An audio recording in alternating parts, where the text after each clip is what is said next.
if we haven't seen that they have done something within their cap raise themselves, and that's the pre-seed funding, then we don't engage, because then they haven't proven that they can even talk to investors. In my experience in this role, I feel at least the people that we've actually brought to the stage where we're having a conversation have had pretty good, had pretty great teams.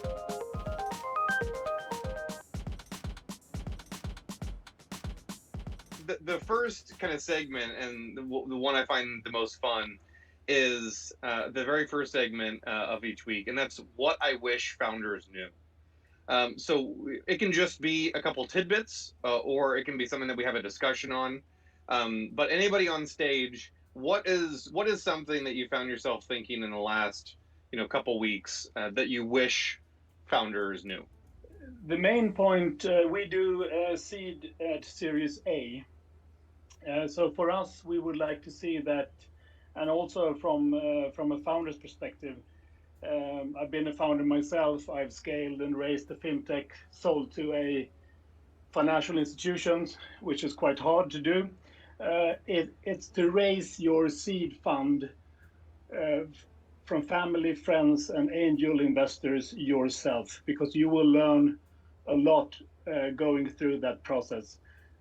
When you have done that, that's normally $500K. Then you can actually start to focus on building your team, focusing on the product market fit, and just follow the process. So is the advice to, instead of getting an advisor, to fundraise yourself, or what did you mean by fundraising yourself? The best, first, for us, it's very important.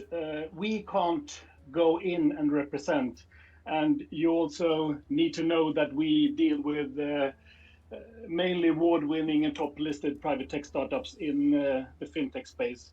But if we haven't seen that they have done something within their cap raise themselves, and that's the pre-seed funding, then we don't engage, because then they haven't proven that they can even talk to investors. So that's what I mean. I see. So you mean in general, as a startup founder, learn that process, learn the process Yes. of early stage fundraising? Yeah. Or take in the team a salesperson, because that's someone who's done it before. Extremely valuable, and also someone who understands finance in depth. That's very, very seldom I come across that. Those are the most valuable resources to have on the team. Then, of course, you need tech, etc. But if you have a good tech, you don't have a salesperson and someone who can talk to investors, then you won't go very far. And also bring in active advisory board members. All the smart private tech startups, they build not their board, they build advisory board, and they give them advisory shares, which is common, and then they demand that they are active. And please bring in the ones that have been there, done that before, experienced, skilled, and with a willingness to be active. Otherwise, there's no point. There's a couple things to unpack there, I think. So the first is advice on having bringing a salesperson, having someone experienced with finance and who can sell to investors and clients. What does the rest of the panel feel? Do you agree that that's something that a lot of founders are lacking? It depends on where you're going to raise capital. Obviously, my fund looks for something completely different to what Carlos might be looking for.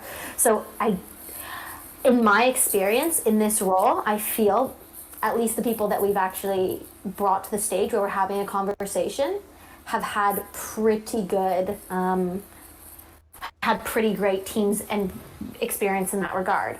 But there are a lot of people, if I'm going to be honest, that don't, and they probably wouldn't even get to the point of having that first call or beyond that first very short introduction, because even just their deck it would become very apparent that they don't have that expertise on their team. So that's kind of my experience, and I think it's probably different, but similar in ways.